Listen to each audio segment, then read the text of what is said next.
ഷാഫിക ഒരു ചോദ്യം ചോദിക്കട്ടെ.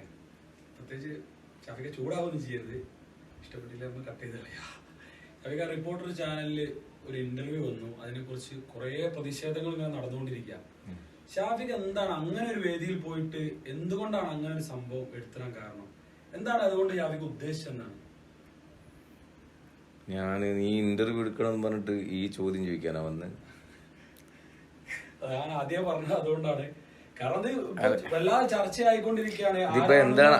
അല്ല, അയാൾക്ക് മറുപടിയാണോ ഈ മുഖമൊന്നും കാണാതെ അഡ്രസ് ഒന്നും കൊടുക്കാതെ വന്ന ഉസ്താദാണെന്ന് അവകാശപ്പെടുന്ന അയാൾക്കുള്ള മറുപടിയാണോ വേണ്ടത്? ഞാൻ ഷാഫിക അങ്ങനെ പറയില്ല. ഇപ്പൊ സോഷ്യൽ മീഡിയയിൽ അത് വല്ലാണ്ട് കത്തികയറുന്ന നമ്മളെ സുഹൃത്തുക്കളായിട്ടുള്ള ഒരുപാട് ആൾക്കാരോട് ഇതിനെക്കുറിച്ച് കുറച്ച് ഭാഗം മാത്രമാണ് ഇത് പുറത്തു വന്നിട്ടുള്ളത്.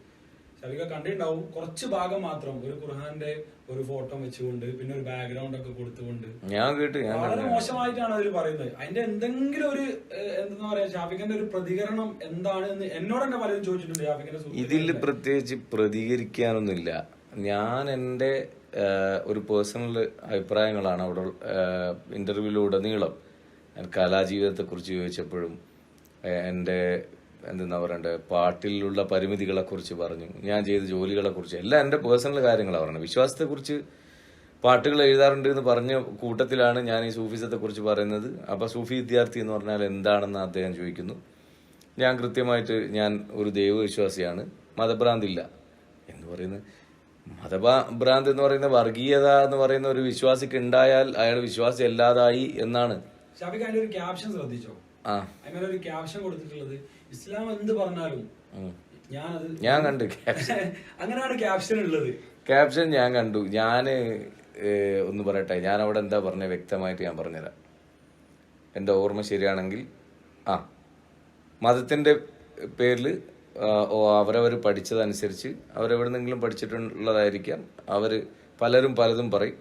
അതെല്ലാം നമ്മൾ കൂടെ, അതായത് ഞാനും കൂടെ അനുസരിക്കണം എന്നുള്ള രീതിയിലേക്ക് വരുന്നിടത്ത് അതെല്ലാം എടുക്കേണ്ട ആവശ്യം എനിക്കില്ല എന്നുള്ളതാണ്.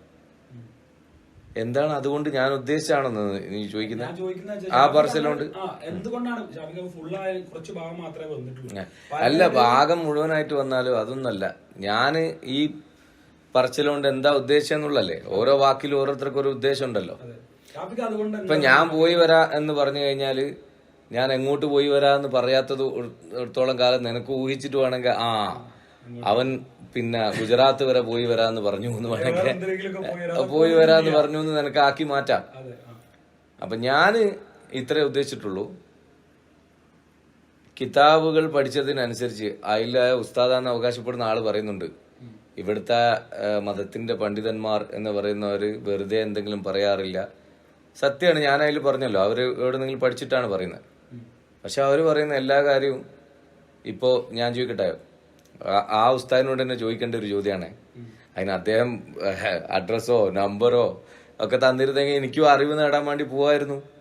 മൂപ്പരടുത്ത് ചോദിക്കാനുള്ള ഒരു കാര്യമായിരുന്നു. എനിക്ക് 10-15 കൊല്ലം മുമ്പ് സോഷ്യൽ മീഡിയയിൽ ഈ ഓർക്കുട്ടോ അങ്ങനെ എന്തെങ്കിലുമൊക്കെ മാത്രം തുടങ്ങിയ സമയത്ത് പോലും ഇത് ജൂതന്മാരുടെ സൃഷ്ടിയാണ്, അല്ലെ ഫേസ്ബുക്ക് അതൊന്നും എടുക്കാൻ പാടില്ല, അതിൽ ഈ പലിശ ചേരുന്നു അങ്ങനെ ഇങ്ങനെ എന്നൊക്കെ പറഞ്ഞിട്ട് പലതും പറഞ്ഞിട്ടുണ്ട്. കഴിഞ്ഞ ദിവസം ഞാൻ വീഡിയോയിൽ കണ്ടിട്ടുണ്ട് നിന്റെ ഒരു ക്യാമറയായിട്ടുള്ള ബന്ധപ്പെട്ട സാധനം പറയുമ്പോൾ നീ ഇത് ടച്ച് ചെയ്ത് പോയിട്ടുണ്ട്. അപ്പൊ ഞാൻ ചോദിക്കട്ടെ, ഇന്നത് ഈ ഉസ്താദ് എന്ന് പറയുന്ന ആളടക്കം ഉപയോഗിക്കുന്നല്ലോ. അപ്പോൾ അന്ന് പറഞ്ഞ പണ്ഡിതന്മാരുടെ കിതാബ് പഠിച്ചുകൊണ്ട് പറഞ്ഞ പണ്ഡിതന്മാർക്കെതിരല്ലേ? അപ്പൊ അവർ ഇസ്ലാമിനെതിരെയാണെന്നോ? അല്ലെങ്കിൽ ആധുനികമായി വന്ന ഒരു സൗകര്യം അവർക്ക് കൂടി ഉപകാരപ്രദമാകുന്ന രീതിയിലുള്ള സാമൂഹ്യ മാധ്യമം അവർക്ക് ഉപയോഗിക്കാം എന്ന് കണ്ടെത്തിയതിന്റെ അടിസ്ഥാനത്തിലാണോ? നമ്മളെ പുതിയ അനുഭവങ്ങളിൽ നിന്ന് പുതിയ കാര്യങ്ങൾ വരുമ്പം നമുക്ക് ആവശ്യമാണ് നമ്മളെ ജീവിതത്തിന് തോന്നുമ്പോൾ നമ്മൾ ഉപയോഗിക്കുന്നു. ഇപ്പൊ മൊബൈല് ഏതെങ്കിലും ഒരു കിതാബിന്റെ അടിസ്ഥാനത്തിൽ ഉപയോഗിക്കപ്പെട്ടതല്ല. മൊബൈലിന്റെ ഉപയോഗിക്കുന്നത് പിന്നെ ഈ പണ്ഡിതന്മാര് പറഞ്ഞതിന് വിപരീതമായിട്ടുള്ള, പണ്ടത്തെ നമ്മളെക്കാൾ പാണ്ഡിത്യമുണ്ട് നമ്മൾ മനസ്സിലാക്കുന്ന പണ്ഡിതവര്യന്മാരായാൽ അതേതേ ആശയത്തിലുള്ള ആളുകളായാലും ഇപ്പം വിഭിന്നങ്ങളായ ആശയത്തിന്റെ ആൾക്കാരുണ്ടല്ലോ, അവർക്കെല്ലാം ഒരേ അഭിപ്രായമാണോ എല്ലാ കാര്യത്തിലും? അല്ലല്ല. ഇപ്പൊ ഞാൻ ഉദാഹരണത്തിന് പറയാം, ഞാൻ അഹ്ലു സുന്നത്ത് വൽ ജമാഅത്ത് മറ്റേ സുന്നി മദർസയിൽ പഠിച്ച ആളാണ്. എൻ്റെ ഉപ്പാന്റെ കുടുംബക്കാര് ഒരു മുക്കാഭാഗവും വഹാബിസം സലഫിസം കൊണ്ടുനടക്കുന്ന ആളുകളാണ്. അപ്പൊ അവരോട് സലാം പറയാൻ പാടില്ല എന്ന് എന്നെ പഠിപ്പിച്ചിട്ടുണ്ട്. അപ്പോൾ അവര് പിഴച്ച ആളുകളാണ്, പുത്തൻ ആശയക്കാരാണ് സലാം പറഞ്ഞത് ഞാൻ മറിച്ച് പഠിക്കുമ്പോൾ. അപ്പോൾ ഞാൻ പക്ഷെ അതെടുത്തില്ല. അത് കിതാബിന്റെ അടിസ്ഥാനത്തിൽ അവർ പറഞ്ഞതെങ്കിലും അതൊരു പറഞ്ഞ പണ്ഡിതനാണെങ്കിൽ ഞാനത് എടുക്കുന്നില്ല. കാരണം എനിക്ക് എൻ്റെ ഉപ്പാന്റെ ആൾക്കാരോടൊന്നും മാത്രമല്ല, ഭൂമിയിൽ എനിക്ക് ചുറ്റും കാണുന്ന എല്ലാവരോടും ഞാൻ അസ്സലാമു അലൈക്കും പറയും. എൻ്റെ ഔദാര്യമൊന്നുമല്ലല്ലോ, പടച്ച തമ്പുരാന്റെ അനുഗ്രഹം നിങ്ങൾക്ക് ഉണ്ടാവട്ടെ എന്ന് ഒരാളോട് ഞാൻ പറയുന്നത് എൻ്റെ ഔദാര്യമൊന്നുമല്ല. അപ്പോൾ എനിക്ക് എടുക്കാൻ പറ്റൂല എന്ന് തോന്നുന്ന കാര്യം ഞാൻ എടുക്കുന്നില്ല. അതെൻ്റെ പേഴ്സണൽ അഭിപ്രായമാണ്. വേറെ ചിലർ സലാം പറയാതിരിക്കുന്നുണ്ടെങ്കിൽ അത് അവരുടെ അഭിപ്രായമാണ്. നമുക്ക് അവരോട് തർക്കമൊന്നുമില്ലല്ലോ. അല്ലെങ്കിൽ ഞാൻ അവിടെ ചാനലിൽ ഇരുന്നിട്ട് പറഞ്ഞോ എല്ലാവരും ഈ പറഞ്ഞ പോലെ ഞാൻ എടുക്കാത്തത് കൊണ്ട് നിങ്ങൾ എടുക്കണ്ട എന്നിട്ട് പറഞ്ഞിക്കോ? ഇല്ലല്ലോ. നമുക്കങ്ങനെ സമൂഹത്തോട് മൊത്തം ഇന്നത് വേണ്ടാന്നൊന്നും പറയുന്ന പരിപാടിയൊന്നുമില്ല. എനിക്ക് അനുഭവപ്പെട്ട നമുക്ക് വിശ്വാസമുള്ള പണ്ഡിതന്മാർ ഒരുപാട് പേരുണ്ട്. അത് നമ്മൾ വേറൊരാളെ ബോധ്യപ്പെടുത്തേണ്ട ആവശ്യമില്ല. ഈ പറഞ്ഞ ഉസ്താദ് എന്ന് പറയുന്ന ആൾക്കും അയാൾ ഫോളോ ചെയ്യുന്ന ഒരാളുണ്ടാവും. ആ ഉസ്താദിന് ഒരു ആശയം ഉണ്ടാവും. ആ ആശയക്കാരനായിരിക്കും ഇദ്ദേഹം. ഇയാൾക്ക് നേരെ ഓപ്പോസിറ്റുള്ള ആശയക്കാരന്റെ പിന്നെ ഈ പറഞ്ഞ കിതാബിയായിട്ട് തന്നെ തെളിയിക്കപ്പെട്ട കാര്യങ്ങളിലൂടെ ആവശ്യപ്പെടുന്ന സംഭവങ്ങൾ ഇവർ ചെയ്യാൻ തയ്യാറുണ്ടോ? ഉദാഹരണത്തിന് പറയാ, ഇപ്പം മൗലൂദ്, റബീഉൽ അവ്വൽ മാസത്തിൽ മൗലൂദ് ഓതുന്നത് അല്ലെങ്കിൽ നബിന്റെ പ്രകീർത്തനങ്ങൾ ഇങ്ങനെ പാടിക്കൊണ്ട് നടക്കുന്നത് ബിദ്അത്താണെന്ന് മുജാഹിദുകൾ പറയുന്നു. ഞാനത് ആ വാക്യം അവർ കിതാബിയായിട്ട് തെളിയിച്ച അവരെ പണ്ഡിതന്മാരാന്ന് പറയുന്ന ആൾക്കാരാണ് ഈ പറയുന്നത്. ഓരോ നബിദിനം വരുമ്പോൾ ഓരോ വർഷം തോറും പ്രസംഗിക്കുന്നേക്കാം. ഞാനത് എടുക്കാറില്ല.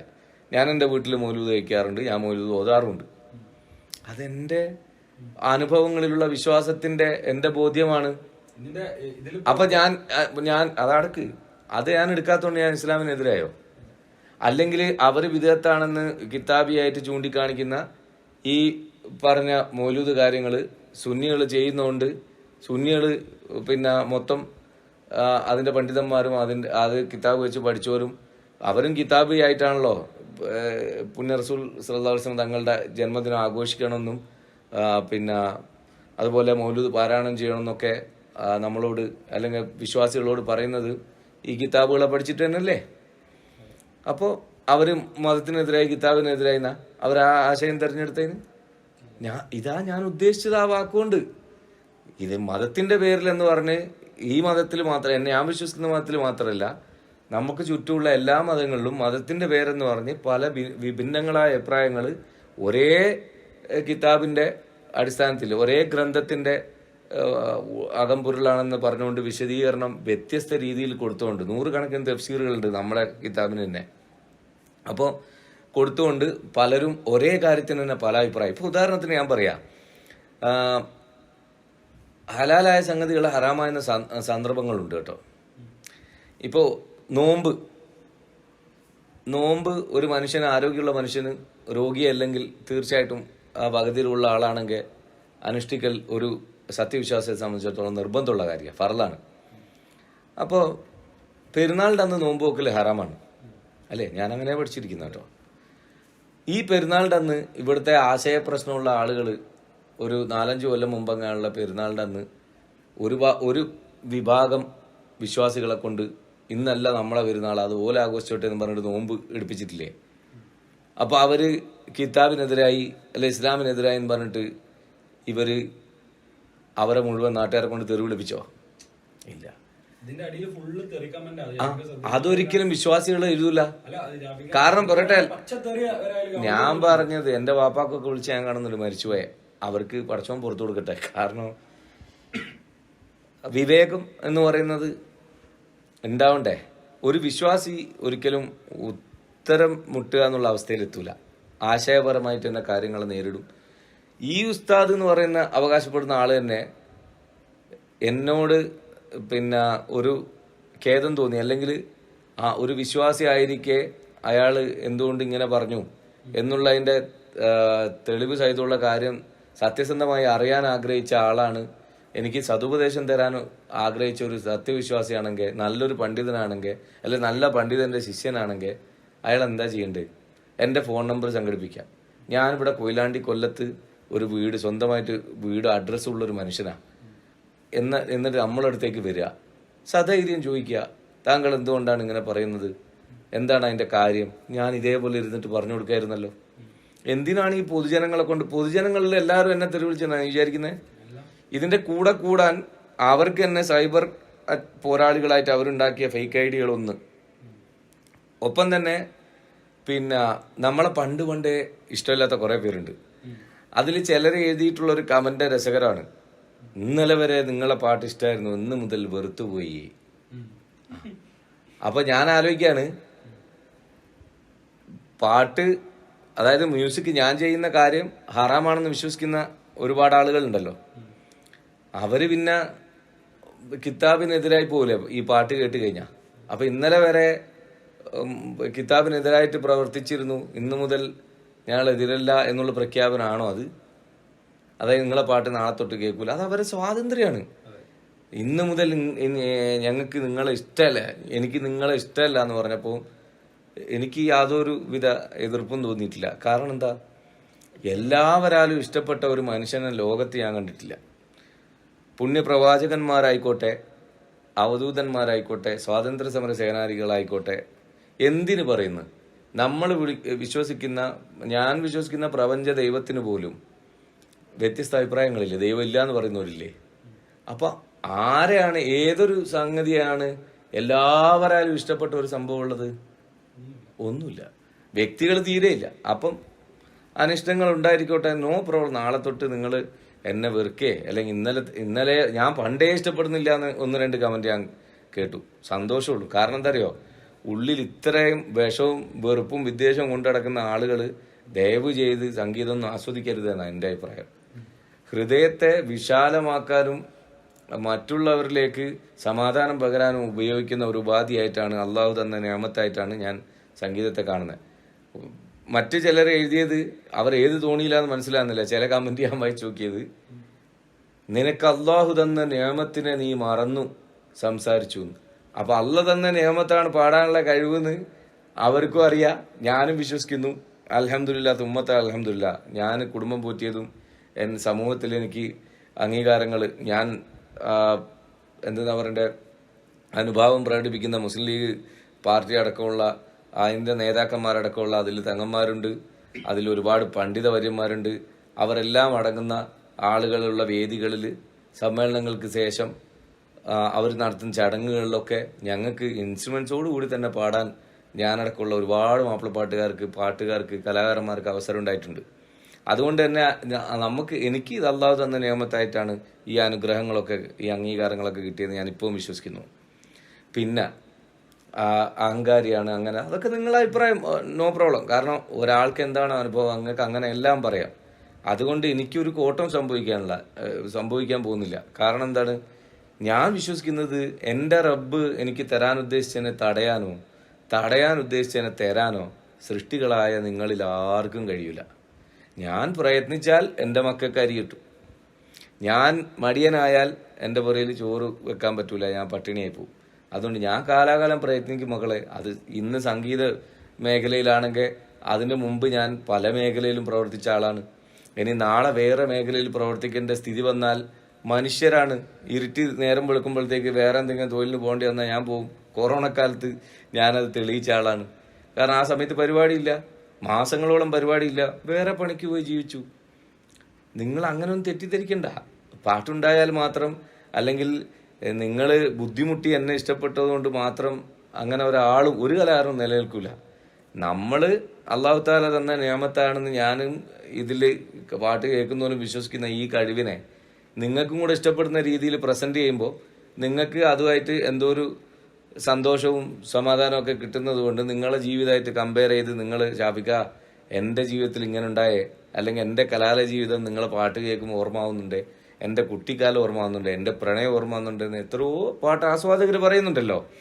അപ്പൊ ആ അനുഭവം നിങ്ങൾക്ക് ഉണ്ടാക്കി തരാൻ അള്ളാഹു ഞങ്ങൾക്ക് നിയമത്ത് കലാകാരന്മാർക്ക് തന്നുകൊണ്ട് അവർ അവതരിപ്പിക്കുന്നു. അതുകൊണ്ട് നിങ്ങൾ ഇഷ്ടപ്പെടുന്നു. നിങ്ങൾ ഇഷ്ടപ്പെടുന്നത് സത്യത്തിൽ വ്യക്തിനെയൊന്നുമല്ല. വ്യക്തികളെ ഇഷ്ടപ്പെടാൻ തുടങ്ങുകയാണെങ്കിൽ അവരെ കൂടെ കുറച്ച് യാത്രകൾ നടത്തി നിങ്ങൾക്ക് പിടിക്കാത്ത വല്ലതും കണ്ടാൽ, അല്ലെ ഒരു സദസ്സിൽ അവർ ഏത് മാനസികാവസ്ഥയിലാണെന്ന് അറിയാതെ നിങ്ങൾ പോയി പരിചയപ്പെടുമ്പോൾ ആ സമയത്തുണ്ടാകുന്ന പെരുമാറ്റം കൊണ്ട് നിങ്ങൾ അയാളുടെ വ്യക്തിത്വത്തെ അളന്നാൽ അന്ന് മുതൽ വ്യക്തി നിങ്ങൾ പുറത്തു പോകും. പക്ഷെ കല നമുക്ക് ഒരുക്കാൻ പറ്റുമോ? കലാസ്വാദകർ കലയാണ് ആസ്വദിക്കുന്നതും ഇഷ്ടപ്പെടുന്നതും പ്രൊമോട്ട് ചെയ്യുന്നതും. വ്യക്തികളെ ആരും വളർത്താൻ പോകുന്നില്ല. വ്യക്തിപരമായ കാര്യങ്ങൾ നോക്കിയിട്ടാണെങ്കിൽ ലോകത്ത് പലരെയും നമുക്ക് ഒരു കാര്യത്തിൽ അംഗീകരിക്കാൻ പറ്റാത്ത വിധത്തിലേക്ക് വരും. കാരണം ഓരോരുത്തർ നമുക്കിപ്പം എന്താ പറയുക, നമ്മുടെ രാജ്യത്തിന് വേണ്ടി പോരാടിയിട്ടുള്ള ഒരുപാട് ആളുകളുടെ ചരിത്രങ്ങൾ അറിയാം. നമുക്കിഷ്ടപ്പെടാത്തൊരു മതത്തിന്റെ പ്രത്യയശാസ്ത്രത്തിലാണ് അവർ വിശ്വസിക്കുന്നതെന്ന് വെച്ചിട്ട് നമുക്ക് വ്യക്തിപരമായിട്ട് അവരോട് വെറുപ്പുണ്ടാവുക ഇല്ല. അത് അവരുടെ വ്യക്തി സ്വാതന്ത്ര്യം എന്ന് കണക്കാക്കുക. ആ വ്യക്തിത്വം അല്ല നമ്മൾ നോക്കുന്നത്. അവര് എന്ത് ചെയ്തു ഇവിടെ, ഏത് പിന്നെ പുസ്തകങ്ങൾ വായിച്ചിട്ടായാലും ഏത് വിശ്വാസത്തിന്റെ അടിസ്ഥാനത്തിലായാലും അവരൊക്കെ ഇവിടെ എന്താ ചെയ്തിട്ടുള്ളതെന്നുള്ള. ഞാൻ നാട്ടിന് ഒരു ഉപദ്രവവും എൻ്റെ സ്വന്തം നാട്ടിൽ നിന്നല്ല, ഈ കലാകൈരളിയിൽ പല ജില്ലകളിലും ഇന്ന് വരെ പോയിട്ട് ജനോപദ്രവകാരപ്രദമായ ഒന്നും ഞാൻ ഇന്ന് വരെ ചെയ്തിട്ടില്ല. പിന്നെ ഈ പറഞ്ഞ അഭിപ്രായം എൻ്റെ മരണം വരെ, അവസാന ശ്വാസം വരെ എനിക്ക് പറയാനുള്ളത് അതേ ഉള്ളൂ. പലരും അവരവർ പഠിച്ച, അറിഞ്ഞ, അനുഭവിച്ച, അവർക്ക് ബോധ്യപ്പെട്ട പാതയിലൂടെ ഈ പറഞ്ഞ പണ്ഡിതവര്യന്മാരിൽ നിന്ന് കിതാബുകളിലൂടെ പഠിച്ചത് എടുത്തതാണെന്ന് ബോധ്യപ്പെടുന്ന പല ആശയങ്ങളിലൂടെയും പോവും. അതെല്ലാം നമുക്ക് അംഗീകരിക്കേണ്ട ആവശ്യം വരുന്നില്ല. എനിക്ക് ബോധ്യപ്പെട്ട കാര്യങ്ങളല്ലേ ഞാൻ അംഗീകരിക്കുക. എനിക്കിപ്പം കാര്യം മനസ്സിലായോ? അതായത് ഇപ്പോ ഉദാഹരണത്തിന് പറയുകയാണെങ്കിൽ, ഞാൻ നേരത്തെ ഇത് പറഞ്ഞല്ലോ, ഇദ്ദേഹം സോഷ്യൽ മീഡിയ ഉപയോഗിക്കുന്നത്, ഞാൻ അടിയിൽ കമന്റും കൊണ്ടുവന്നല്ലോ. ഈ കമന്റ് കൊണ്ടുവന്നതിൽ കൂടുതൽ ആൾക്കാരും എന്തുണ്ട് എനിക്കൊരു മൈനസ് വരുത്തി കൂട്ടാൻ എന്നാഗ്രഹിക്കുന്ന, ഒരു കാരണവുമില്ലാതെ അസൂയ വെച്ച് നടക്കുന്ന, അവർക്ക് ആശംസകൾ, വീഡിയോ ആശംസകൾ പറഞ്ഞു കൊടുക്കാത്തതിന്റെ പേരിൽ അവർ വിചാരിക്കും പോലെ അവരുടെ മുന്നിൽ വർത്തമാനം പറയാനും പെരുമാറ്റത്തിലും നമ്മളെ ഓരോരുത്തർ പരിപാടിക്ക് കൊണ്ടുപോയി കഴിഞ്ഞാൽ പരിപാടി ചെയ്യാ പോരാന്നല്ലാണ്ട് ആ സ്റ്റേജിന് അനുവദിക്കപ്പെട്ട നിയമപാലകർ അനുവദിച്ച ആ സമയത്തിനുള്ളിൽ, ടൈം പീരീഡിനുള്ളിൽ അത് ചെയ്യാ പോരാന്നല്ലാണ്ട് 1000 ആളുണ്ടെങ്കിൽ 1000 ആൾക്കും കൈ കൊടുത്ത് വിശേഷം ചോദിച്ചിട്ട് വരാനൊന്നും എനിക്ക് നല്ല ഒരു കലാകാരന്മാർക്കും സാധിക്കില്ല. അപ്പോൾ ആ തരത്തിൽ നമ്മളെടുത്ത് ഭയങ്കര പ്രതീക്ഷ വെച്ച് ഇന്ന കണ്ടപാട് മൂപ്പര് അപ്പാട് കെട്ടിപ്പിടിച്ചാലെന്നൊക്കെ വിചാരിച്ച് വരുമ്പോൾ നമ്മൾ വേറെന്തല്ലോ, നമ്മൾ സാധാരണ മനുഷ്യനല്ലേ. ഞാനൊക്കെ ബിലോ ഏവറേജ് ആണ്. ഭയങ്കരമായ ആർട്ടിസ്റ്റ്. എനിക്ക് ചുറ്റോടും കുറേ ആൾക്കാർക്ക് കുപ്പായ ഇട്ട് തരാനും പിന്നെ ഷൂ ഇട്ട് തരാനും അല്ലെങ്കിൽ എന്തെന്നാ പറയണ്ട ജ്യൂസ് കൊണ്ടുത്തരാനും ഒന്നും ഉള്ള ഒരാളെന്നല്ലേ ഞാനൊരു സാധാരണക്കാരനാണ്. എൻ്റെ പേരേതെ 1-2 കൂട്ടുകാരന്മാർ ഫ്രീ ഉള്ളവർ വരും, അത്രേ ഉള്ളൂ. അതൊന്നും നമുക്ക് മാനേജറോ മറ്റുള്ളവരൊന്നല്ല. പിന്നെ പ്രോഗ്രാം കോർഡിനേറ്റർ ആയിട്ടുള്ള റിയാസ് പ്രോഗ്രാം എടുക്കുന്നതുകൊണ്ട് മിക്കവാറും അവനുണ്ടാവും, ചില സ്ഥലത്ത് അവനും ഉണ്ടാവില്ല. അപ്പൊ നമ്മളിങ്ങനെ പാഞ്ഞു പോയി പിന്നെ ഈ കമ്മിറ്റിക്കാർ പറയുന്നതിനനുസരിച്ചായിരിക്കും അവിടെ കാര്യങ്ങൾ നീങ്ങുന്നത്. അവർ തടഞ്ഞു വെച്ചാൽ അത് എൻ്റെ പേരിലായി. ഓനെ കാണാൻ വേണ്ടി നമ്മൾ പോയിട്ട് നമ്മൾ വളർത്തിയ ഓന് നമ്മളെ മൈൻഡ് ചെയ്തില്ല എന്നെല്ലാം പറഞ്ഞു അങ്ങനെ തെറ്റിദ്ധരിക്കുന്ന ഒരു വിഭാഗം.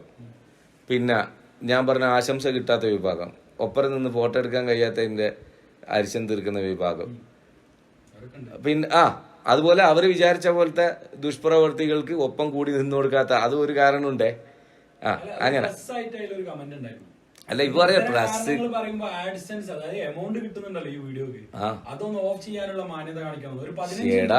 അത് ഓഫ് ചെയ്യുന്ന പോട്ടെ, ഇതൊരു സതുപദേശമായിട്ടാണ് മൂപ്പര് കാണുന്നതെങ്കിൽ സോഷ്യൽ മീഡിയയിൽ ഒരാളെ പബ്ലിക്കില് നിയമപരമായിട്ടും അയാൾ ചെയ്ത തെറ്റാണ്, വിശ്വാസപരമായിട്ടും ഞാൻ പഠിച്ച എന്നെ കിതാബുകളിലൂടെ പഠിപ്പിച്ച പണ്ഡിതന്മാരെന്ന് ഞാൻ വിശ്വസിക്കുന്ന ആളുകൾ പഠിപ്പിച്ച പ്രകാരം ഒരാൾക്ക് ഒരു തെറ്റായ കാര്യം സംഭവിച്ചു, അത് നമ്മൾ പറഞ്ഞു കൊടുത്ത് തിരുത്തേണ്ടതാണ്. നമുക്ക് അയാളെക്കാളും അറിവുണ്ടെങ്കിൽ നമ്മൾ ചെയ്യേണ്ടത് പബ്ലിക്കിന്റെ മുന്നിൽ ഓനിതാ ഇത് ചെയ്തേന്ന് പരസ്യപ്പെടുത്തി വിളിച്ചവരലാണോ? ഇതൊക്കെ ഒരു തെറ്റാണെങ്കിൽ എനിക്കിത് തെറ്റായിട്ട് തോന്നുന്നില്ല, എൻ്റെ വ്യക്തിപരമായ അഭിപ്രായമാണ്. അല്ല നാട്ടുകാർ മൊത്തം നാളെ സൂഫിസം സ്വീകരിക്കണമെന്നോ അല്ലെ വിശാല ചിന്ത ഉണ്ടാക്കണമെന്നോ അല്ലെങ്കിൽ നിങ്ങളെല്ലാം ഇങ്ങനെ പോയാലാ സത്യമുള്ളൂ, നിങ്ങളെല്ലാം പാട്ട് പാടണം, അതോടൊപ്പം തന്നെ നിങ്ങൾ ഇബാദത്തും ചെയ്യണോ, അല്ലെങ്കിൽ നിങ്ങൾ ഞാൻ പറയുന്ന പോലെ ദൈവവിശ്വാസമുണ്ട് മത ഭ്രാന്തില്ല എന്നൊക്കെ പറയണമെന്നൊക്കെ പ്രഖ്യാപനം നടത്തിയോ? ഇല്ല, എൻ്റെ വ്യക്തിപരമായ കാര്യമാണ്. അങ്ങനെ കുറെ പേര് കമന്റ് ചെയ്ത് ഞാൻ കണ്ടു. അത് അയാളെ വ്യക്തിപരമായ കാര്യം. അയാൾ മുസ്ലിം അല്ല, നാമേ മുസ്ലിം, അതായത് പേരിൽ മാത്രം മുസ്ലിം പേരുള്ള ആളാണ്. ബാക്കി തികഞ്ഞ ആൾക്കാരായി പറയുന്നത് എന്നുള്ളത് കൊണ്ട് പിന്നെ നമുക്കത് എടുക്കാം. കാരണം TV വിഡ്ഢിപ്പെട്ടിയാണ്, ചെറുത്താന്റെ പെട്ടിയാണ് വീട്ടിൽ കയറ്റരുത് എന്ന് പറഞ്ഞു. ഇപ്പൊ പള്ളിന്റെ അകത്ത് വരെ ഉണ്ട്. അപ്പോൾ അന്നത്തെ പണ്ഡിതന്മാര് കിതാബിയായിട്ട് അവർ പഠിച്ച് ഇത് പ്രകാരം പറഞ്ഞതിന് എതിരല്ലേ പ്രവർത്തിച്ചേ? ആണോ? അല്ലേ? അപ്പൊ അല്ലാതെ കാലഘട്ടത്തിന്റെ മാറ്റങ്ങൾക്കനുസരിച്ച് അത് അനിവാര്യം തോന്നിയപ്പോൾ എടുത്ത് എന്നാണ് പറയുന്നതെങ്കിൽ അതാണ് ഞാൻ നിങ്ങളോട് ആ ചാനലിൽ ഇരുന്നുകൊണ്ട് പറഞ്ഞത്. അതിന്റെ ഒരു ചെറിയ കട്ടും പിന്നെ ഇദ്ദേഹം പറയുന്ന കുറെ കാര്യങ്ങളും കൂടി ഒരുമിച്ച് വരുന്ന സമയത്ത് പാവങ്ങളായിട്ടുള്ള അതെ അതെ അതെ അത് നീ പറഞ്ഞ ശരിയാണ്. എന്റെ നാട്ടിലുള്ള എന്റെ ഏറ്റവും വെൽവിഷേഴ്സായിട്ടുള്ള ജ്യേഷ്ഠന്മാരെ പോലെ ഞാൻ കാണുന്ന സുഹൃത്തുക്കളും നമ്മളെ പാർട്ടി പ്രവർത്തകരായിട്ടുള്ള ആളുകൾ, മുസ്ലിം ലീഗിന്റെ കുറച്ച് നേതാക്കന്മാരും, പിന്നെ എൻ്റെ ഭാര്യ വീട്ടിലെ എൻ്റെ സുഹൃത്തുക്കളെ എന്നെ അസലായിട്ട് അറിയുന്നുണ്ട്. എടാ നീ ആ പറഞ്ഞു പോയതിന്റെ വശം നമുക്ക് മനസ്സിലാവും, പക്ഷെ പൊതുജനത്തിന് അത് മനസ്സിലായിട്ടുണ്ടാവില്ല. അതുകൊണ്ട് നീ അതൊന്ന് വിശദീകരിച്ച് പറയണം എന്ന് നീ പറഞ്ഞ പോലെ പറഞ്ഞിരുന്നു. എന്തിനു മോനെ വിചാരിക്കുന്നു? ഞാൻ എത്രയോ ഇന്റർവ്യൂവിൽ എൻ്റെ പേഴ്സണൽ കാര്യങ്ങൾ എത്ര പ്രാവശ്യം പറഞ്ഞിട്ടുണ്ട്. ഇപ്പൊ ഉദാഹരണത്തിന് പിന്നെ മ്യൂസിക് ഹറാമാണ്, നിഷിദ്ധമാണ് എന്ന് പറയുന്ന ഒരു വിഭാഗമുണ്ട്. എന്നാൽ ഇൻസ്ട്രുമെന്റ്സ് പിന്നെ അനുവദിക്കപ്പെട്ട ഇൻസ്ട്രുമെന്റ്സ് ആയ ദഫും ഇത് ഉപയോഗിച്ചിട്ട് ബുർദ മജ്ലിസൊക്കെ നടത്തുന്ന AP വിഭാഗത്തിൽപ്പെട്ട കുട്ടികളാണ് അതിൽ കൂടുതലും അതിനെ പ്രൊമോട്ട് ചെയ്യുന്നതും സർഗ കലോത്സവങ്ങളൊക്കെ നടത്തുന്നതും. എനിക്ക് ഭയങ്കര ഇഷ്ടപ്പെട്ടിട്ടുണ്ട്. അവരതൊക്കെ അനുവദിക്കുന്ന. അപ്പോൾ അത് ഒരു സംഗീത ശാഖ തന്നെയാണ്. സംഗീതം എന്നുള്ളത് കൊണ്ട് ഈ നിഷിദ്ധമാണെന്ന് പറയുന്ന പോലെ എന്തിനാ ഉദ്ദേശിക്കുന്നത് എനിക്കറിയില്ല. ഞാൻ പഠിച്ചിടത്തോളം എൻ്റെ അറിവിൽ ഈണങ്ങളെല്ലാം സംഗീതമാണ്. അതിൽ പോയ കാലത്ത് റസൂൽ കരീം സല്ലല്ലാഹു അലൈഹി വസല്ലം തങ്ങളുടെ നൂറ്റാണ്ടിൽ ഉണ്ടായിരുന്ന അവൈലബിളായ ഇൻസ്ട്രുമെന്റ്സ് ആണ് ഈ പറഞ്ഞ മിസ്മാറും പിന്നെ ദഫും. അതുപയോഗിച്ചിട്ടുള്ള സംഗീത സദസ്സുകൾ നടന്നതായിട്ടുള്ള തെളിവുകൾ ഞാൻ എന്നെ പഠിപ്പിച്ച കിതാബ് കൊണ്ട് തന്നെ അത് നമുക്ക് പറഞ്ഞു തന്നിട്ടുള്ള പണ്ഡിതന്മാർ വിശദീകരിച്ച് തന്നിട്ടുണ്ട്. അതിൽ കുറെ കവികളുടെ പേര് കാബിബിന് സുഹൈർ, അസാബിന് സാബിത്ത്, അങ്ങനെ കുറെ കവികളുടെ പേരൊക്കെ പറഞ്ഞു തന്നിട്ടുണ്ട്. ഒരു സഹാബിന്റെ വീട്ടിൽ മിസ്മാർ കൊണ്ടാണ് വിരുന്നൊരുക്കിയിരുന്നതെന്ന് പറയുന്നുണ്ട്. ഓരോ ഗസ്റ്റുകൾ വരുമ്പോൾ പാട്ടൊക്കെ പാടി. അന്ന് അവൈലബിൾ ആയ ഇൻസ്ട്രുമെന്റ്, അന്ന് അവൈലബിൾ ആയ വാഹനങ്ങൾ കുതിര, കഴുത, ഒട്ടകം, അതിന്റെ പുറത്താണ് അവരെ യാത്രകളും കാര്യങ്ങളൊക്കെ. അന്ന് അവൈലബിൾ ആയ വീട് ഈന്തപ്പന ഓലന്റെ ഒക്കെയാണ്. ഇന്ന് നമുക്ക് അവൈലബിൾ ആയിട്ടുള്ള മെറ്റീരിയൽ വെച്ച് നമ്മൾ വീട് നിർമ്മിക്കുന്നു, പള്ളി നിർമ്മിക്കുന്നു, AC വെക്കുന്നു, ഫാൻ വെക്കുന്നു, ലൈറ്റുകൾ വെക്കുന്നു. അപ്പോൾ ആ മേഖലയിലെ പുതിയ മാറ്റങ്ങൾ അംഗീകരിക്കുന്നു, വസ്ത്രമേഖലയിലെ പുതിയ മാറ്റങ്ങൾ അംഗീകരിക്കുന്നു. ടെക്നോളജി വളർന്നപ്പോൾ ഈ ഉപയോഗിക്കുന്ന ഫോണുകളുടെയും മറ്റും മേഖലയിലെ ആധുനികത നമ്മൾ അംഗീകരിക്കുന്നു, സ്വീകരിക്കുന്നു, ഉപയോഗിക്കുന്നു. മൈക്ക്, മ്യൂസിക് ഇൻസ്ട്രുമെന്റ്സ് പാടില്ല എന്നാണെങ്കിൽ ആദ്യത്തെ ഇൻസ്ട്രുമെന്റ്സ് ആണ് മൈക്ക്. ശബ്ദത്തെ ഏറ്റവും ബ്യൂട്ടിഫുൾ ആയിട്ട് പുറത്തേക്ക് എത്തിക്കുന്നത്, അത് ഉപയോഗിക്കുന്നുണ്ട്. പിന്നെ ഈ മ്യൂസിക്കിന്റെ മേഖലയിൽ മാത്രം വന്നിട്ടുള്ള ദഫൊക്കെ കഴിഞ്ഞ് അതിന്റെ പുരോഗതി ഉണ്ടായി കാലങ്ങൾക്കനുസരിച്ച് മാറ്റങ്ങൾ വന്നതാണ് ഈ തബലയും ഈ പറയുന്ന ഡോലക്കും പിന്നെ തെർബുക്കയും അതുപോലെ ഗിറ്റാറ്, സിത്താർ, ഇതെല്ലാം കാലക്രമേണ കടന്നു വന്നിട്ടുള്ളതാണ് പിന്നീടുള്ള നൂറ്റാണ്ടുകളിൽ. അത് പിന്നെ മഹാനരായ ഡൽഹിയിലെ നമ്മളെ ഹസ്രത്ത് നിസാമുദ്ദീൻ റളിയല്ലാഹു തആല അൻഹു, അദ്ദേഹത്തിന്റെ ശിഷ്യൻ അമീർ ഖുസ്രു, അദ്ദേഹം വലിയ കവിയും പാട്ടുകാരനും അതുപോലെ ഈ പറഞ്ഞ പോലെ ഹാർമോണിയത്തിന്റെ പുതിയ വേർഷൻ കണ്ടുപിടിക്കുകയും ഡോലക്ക് ഉണ്ടാക്കുകയൊക്കെ ചെയ്ത ആളാണ്. അപ്പോൾ ഈ പറയുന്ന പോലെ ആ നൂറ്റാണ്ടിലെ ഈ പറഞ്ഞ വിശ്വാസപരമായ എല്ലാ കിതാബിയായിട്ടുള്ള അറിവുകളും ചിട്ടകളൊക്കെ പഠിച്ച മഹാനരാണെന്ന അന്നത്തെ ജനറേഷനിലുള്ള ആളുകളും ഇന്നും അംഗീകരിച്ച് ആദരിക്കുന്ന മുറബിയായ മശായിഖന്മാരുടെ കൂട്ടത്തിൽപ്പെട്ട അദ്ദേഹത്തിന്റെ മക്ബറയുടെ തൊട്ടടുത്താണ് അമീർ ഖുസ്രുവിന്റെ. എൻ്റെ അമീർ ഖുസ്രു ഇല്ലാത്ത സ്വർഗം എനിക്ക് വേണ്ട അല്ലാ എന്ന് അന്നത്തെ രാജകൊട്ടാരത്തിൽ പ്രാർത്ഥിച്ച മനുഷ്യനും കൂടിയാണ്. ഇത് നിഷിദ്ധമാണ്, അതായത് അന്ന് അവൈലബിൾ ആയ ഇൻസ്ട്രുമെന്റ്സ് അവർ ഉപയോഗിക്കുന്നു, ദഫൊന്നുമല്ല. അപ്പൊ അത് നിഷിദ്ധമാണെങ്കിൽ അവരെ അന്ന് ഇത് വേണ്ടാന്ന് ശക്തമായിട്ട് വെക്കൂലേ? അപ്പൊ ആ വിശ്വാസത്തിൽ പോകുന്ന ആ കുറെ ആളുകളുടെ കൂട്ടത്തിലെ ഞാനൊരാളും, ഈ ഇവിടെ പാട്ടുപാടുന്ന എല്ലാ ആളുകളും ഞങ്ങൾ ചെയ്യുന്ന തൊഴിൽ അല്ലാഹു തന്ന നിയമത്താണെന്ന് വിശ്വസിക്കുന്നവരാ. അത് നമ്മൾ മറ്റുള്ളവർക്ക് ഉപദ്രവകരമായ രീതിയിൽ ഉപയോഗിക്കുന്നില്ല. ഉപദ്രവകരമായ രീതിയിൽ ഉപയോഗിക്കുമ്പോൾ മാത്രമാണ് നമ്മളൊരു യുദ്ധപ്രഖ്യാപനത്തിനോ അല്ലെങ്കിൽ വേറൊരു പിന്നെ ആളുകൾക്ക് ബുദ്ധിമുട്ടുണ്ടാക്കുന്ന രീതിയിലേക്ക് കരുതി കൂട്ടി നമ്മളൊരാളെ തടസ്സപ്പെടുത്തുന്നതിനൊക്കെ ഉപയോഗിക്കുമ്പോഴാണ് അത് തെറ്റായ രീതിയിൽ മാറുന്നത്, അല്ലേ? അപ്പോൾ തീർച്ചയായിട്ടും ഇത് തെറ്റാണെന്ന് വിശ്വസിക്കുന്നവർ അങ്ങനെ വിശ്വസിച്ചോളൂ. നമ്മൾ അങ്ങനെ വിശ്വസിക്കണമെന്ന് നിങ്ങൾക്ക് പറയാൻ അവകാശമില്ല. ഇത് ഞങ്ങളുടെ സ്വാതന്ത്ര്യമാണ്. ഞങ്ങൾക്കും ഈ പറഞ്ഞ പോലെ നിങ്ങൾ പറഞ്ഞതുപോലെ തന്നെ കിതാബുകൾ ഓതിയ പണ്ഡിതന്മാരിൽ നിന്നും ഞങ്ങൾക്ക് കിട്ടിയ അറിവുകൾ പലതുമുണ്ട്. അതിൽ ഇൻസ്ട്രുമെൻറ്റ്സ് ഇന്ന ഇൻസ്ട്രുമെൻറ്റ്സ് മാത്രം ഉപയോഗിച്ചിട്ട് പാടാം എന്ന് വിശ്വസിക്കുന്ന കുട്ടികൾ ബുർദ മജ്ലിസും നായത്തും ഒക്കെ നടത്തുന്നു. ഇപ്പം പലരും സ്റ്റുഡിയോയിൽ പോയിട്ട് മദ്ഹ് ഗാനങ്ങളൊക്കെ റെക്കോർഡ് ചെയ്യുമ്പോൾ കമ്പ്യൂട്ടറൈസ്ഡ് ഇൻസ്ട്രുമെന്റ്സ് ആണ് ഉപയോഗിക്കുന്നത്, അല്ലാതെ ദഫും മിസ്മാർ ഇതൊന്നും അല്ലല്ലോ. അപ്പോൾ അവർ അതുപോലെ അതിന് ഉപയോഗിക്കുന്ന ഓട്ടോ ട്യൂൺ ആയിക്കോട്ടെ, എഫക്ട്സ് ആയിക്കോട്ടെ, എല്ലാം ആധുനികമായ മ്യൂസിക്കാണ്. അറേബ്യൻ മ്യൂസിക്, വെസ്റ്റേൺ കൺട്രീസിലെ ഏറ്റവും വലിയ മ്യൂസിക് ശാഖ തന്നെ അറേബ്യയിലെ. കുവൈറ്റിലെ അൽമഫാസി കുടുംബത്തിൽ ഒരു നല്ലൊരു ഗായകനുണ്ട്. അദ്ദേഹം ഇൻസ്ട്രുമെന്റ്സോട് കൂടിയാണ് പിന്നെ ഈ പറഞ്ഞ മെസ്സേജുകളുള്ള പാട്ടുകളും അവിടുത്തെ രാജ്യത്തെക്കുറിച്ചുള്ള പാട്ടുകളും ഇതെല്ലാം പാടാറുള്ളത്. അതേ വ്യക്തി തന്നെ ഇമാമിന്റെ കാർമ്മികത്വം വഹിക്കാൻ പോയി അവിടെ ദുആ ചെയ്തിട്ടുണ്ട്. അപ്പോൾ അവരൊക്കെ ഈ പറഞ്ഞ നമ്മൾ വേറൊരു ഭാഷയിൽ നിന്ന് തർജ്ജമ ചെയ്ത് പഠിച്ചതിനേക്കാളും പ്യുവറായിട്ട് ഈ പറഞ്ഞ പ്രത്യയശാസ്ത്രത്തെ നന്നായിട്ട് ഈ വിശ്വാസധാരയെ പഠിച്ച് മനസ്സിലാക്കിയ ആളുകളാണ്. ഇത് അത്രമേൽ ഉപദ്രവപ്രകരമായ ഒരു സാധനമാണെങ്കിൽ എന്നേ നിഷിദ്ധമാക്കിയെന്നെ. ഇതിപ്പോൾ ഞാനീ പറയുന്നത് കൊണ്ട് നിങ്ങൾക്കത് പിന്നെ ഹലാലാക്കണമെന്നോ അല്ലെ നിങ്ങളിത് കേൾക്കണമെന്നോ ഒന്നും എനിക്ക് ഒരു നിർബന്ധമില്ല. നമ്മളിത് കേൾക്കുന്നവരോട് മാത്രമാണ് പാട്ടിലൂടെ സംസാരിക്കുന്നത്, സംവദിക്കുന്നത്. അത് കേട്ട ആളുകളാണ് അവരുടെ വീടുകളിലേക്കും സ്ഥാപനങ്ങളിലേക്കൊക്കെ നമ്മളെ കൊണ്ടുപോയി പാട്ട് പാടിക്കുന്നത്. ഞാനൊരു ആർട്ടിസ്റ്റാണ്, ഞാൻ പാടുന്നു, അഭിനയിക്കുന്നു, ആ പൈസ എണ്ണാണ് ഞാൻ കൊണ്ടുവരുന്നത്. ഈ പൈസ ഞാൻ പാടുന്നവനാണ്, അഭിനയിക്കുന്നവനാണ്, മിമിക്രി കളിക്കുന്ന ആളാണ് എന്നൊക്കെ ചെറുപ്പം മുതലേ അറിയാവുന്ന പള്ളി കമ്മിറ്റിക്കാരും മദ്രസ കമ്മിറ്റിക്കാരും എന്നെ ഇതിലൂടെ കലകളിലൂടെ മാത്രം കണ്ടുപരിചയമുള്ള ഷാഫി കൊല്ലം എന്നുള്ള ഒരു ലേബിളിൽ പരിചയപ്പെട്ട ദൂരദേശത്തു നിന്ന് കേട്ടിട്ടുള്ള കാസർഗോട്ടുകാരും മംഗലാപുരക്കാരും മറ്റു പല ദേശക്കാരും ഇവിടെ മദ്രസന്റെ പിരിവിനും പള്ളിന്റെ പിരിവിനും അത് അറിഞ്ഞുകൊണ്ട് തന്നെ എൻ്റെ അടുത്ത് നിന്ന് പൈസ വാങ്ങിക്കൊണ്ടൊന്നില്ലേ? ഇതൊരു തെറ്റായ രീതിയിലുള്ള പൈസ ആണെന്ന് തോന്നിയാൽ ഒരു വരുമോ? ഞാൻ കിതാബിനെതിരാണ് പ്രവർത്തിക്കുന്നത് എന്ന്. ഈ കമന്റ് ഇട്ട ആളുകളൊക്കെ ആലോചിക്കൂ, അവരെ പോക്കറ്റിൽ മൊബൈലില്ലേ? അവർ ആധുനികമായ എന്തെല്ലാം ഉപയോഗിക്കുന്നു. സിനിമ കാണാൻ പോകാത്ത കുട്ടികൾ എങ്ങനെയാണോ? 90% ആ കമന്റ് ഇട്ടതിൽ ഓരോരുത്തരെ കമന്റ് വായിച്ചാൽ തന്നെ അറിയാം അവർ സിനിമ കാണാറുണ്ട്, അവർ പാട്ട് കേൾക്കാറുണ്ട്, അവരെ വീട്ടിൽ TV ഉണ്ട്. അപ്പൊ കിതാബിയായിട്ട് ഇതൊക്കെ തെറ്റാണെന്ന് അവരെ പഠിപ്പിച്ച പണ്ഡിതന്മാർക്കെതിരും അവരെ ആ പഠിച്ച കിതാബുകൾക്കെതിരും ഈ പറയുന്ന മതത്തിനെതിരുമാണോ ഇവരൊക്കെ?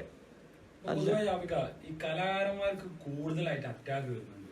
പക്ഷെ മറ്റുള്ള മേഖലയിലും ഇതിനപ്പുറം തെറ്റുകൾ ചെയ്യുന്നവരുണ്ട്. ഇപ്പൊ ഇവർ പറയുകയാണെങ്കിൽ ഉസ്താദുമാരെന്ന് പറയുന്ന വ്യക്തികൾ അവർക്ക് തന്നെ പല രീതിയിൽ തെറ്റുപറ്റുന്നുണ്ട്. ഇപ്പൊ ഒരു ടൈമിൽ TV പാടില്ല എന്ന് പറഞ്ഞ ഒരു TV ഉപയോഗിച്ചു തുടങ്ങി.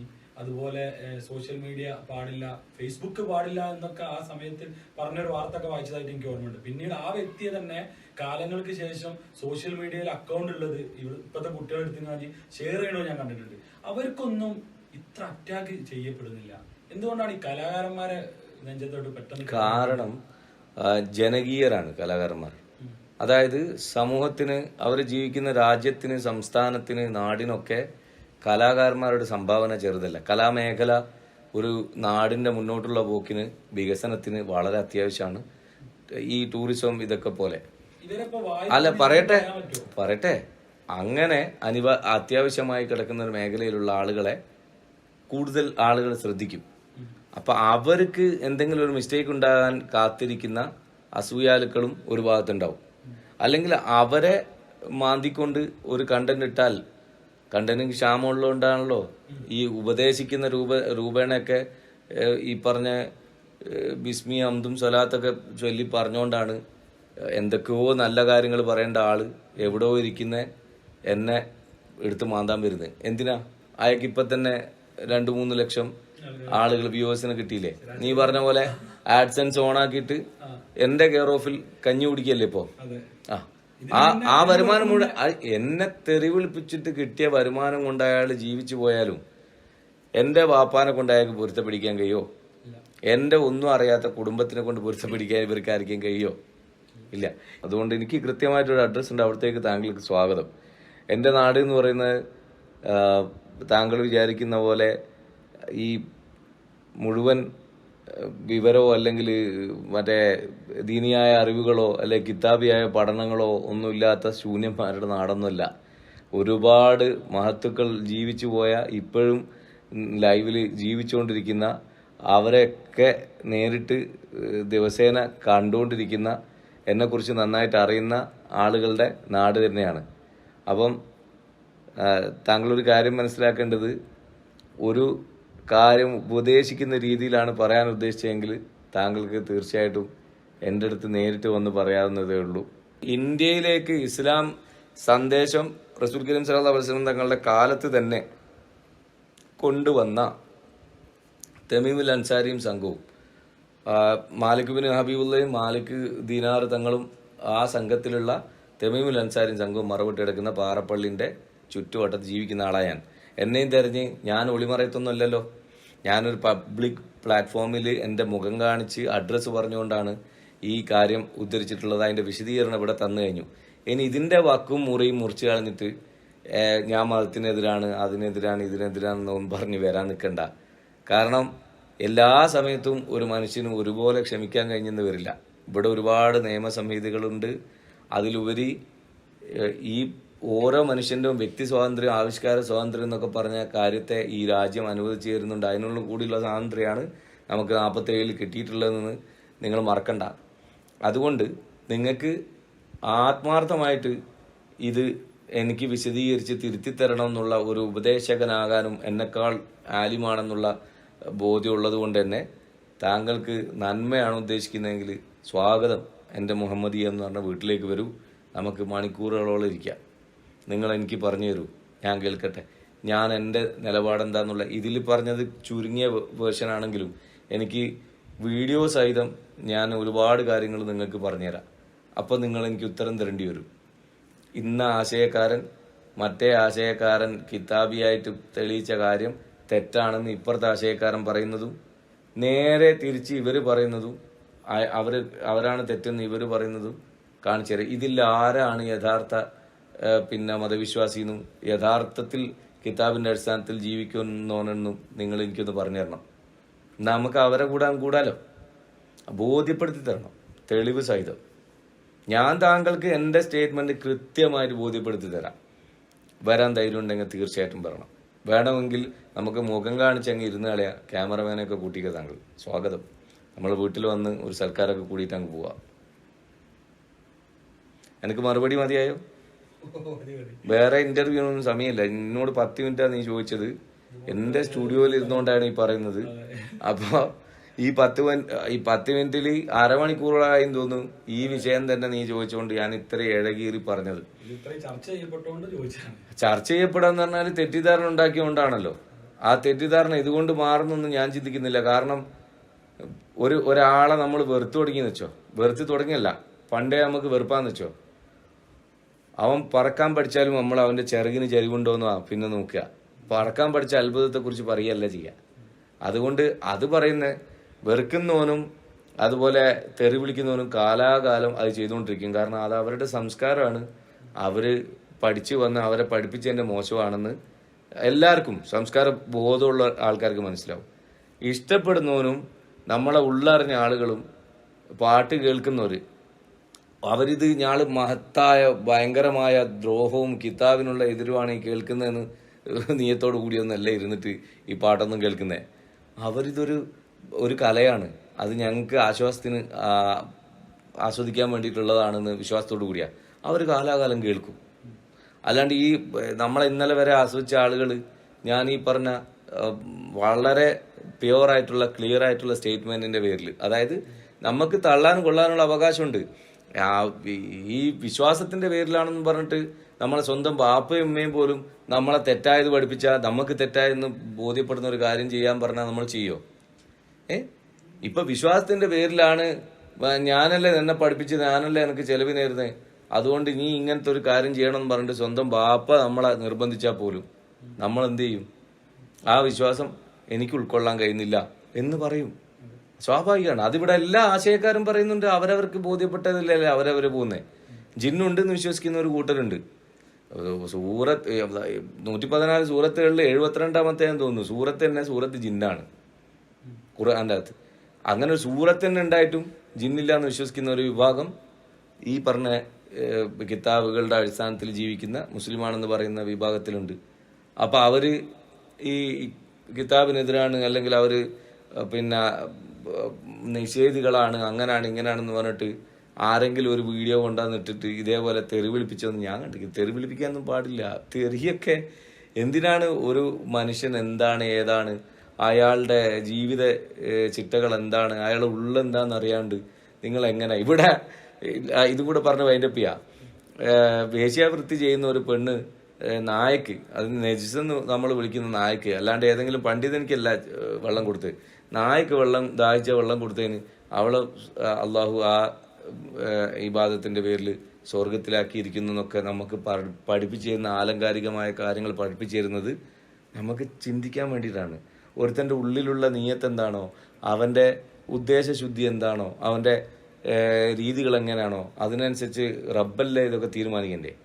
മാലിക് യൗമിദ്ദീൻ അതിന് അള്ളയല്ല പറയുന്നത്. അള്ളയാണല്ലോ പ്രതിഫലം കൊടുക്കുന്ന ദിവസത്തിനുടമസ്ഥൻ. അവനാണല്ലോ ഒരാളെ തെറ്റും ശരിയും തീരുമാനിക്കണ്ടേ. അടിമകളായ നിങ്ങൾ എങ്ങനെയാണ് ഒരാളെ വിലയിരുത്തുന്നത്? അത് നേരെ റബ്ബിന്റെ വിധിക്ക് എതിരാണത്. അതുകൊണ്ട് ഞാൻ എന്താണ് പറഞ്ഞത് എന്നുള്ളത് കൃത്യമായിട്ട് എനിക്ക് ബോധ്യമുണ്ട്. അതിന്റെ ചെറിയ വിശദീകരണം പ്രിയപ്പെട്ട എൻ്റെ സുഹൃത്തുക്കൾക്ക് വേണ്ടി ഞാൻ ഇവിടെ പറഞ്ഞിട്ടുണ്ട്.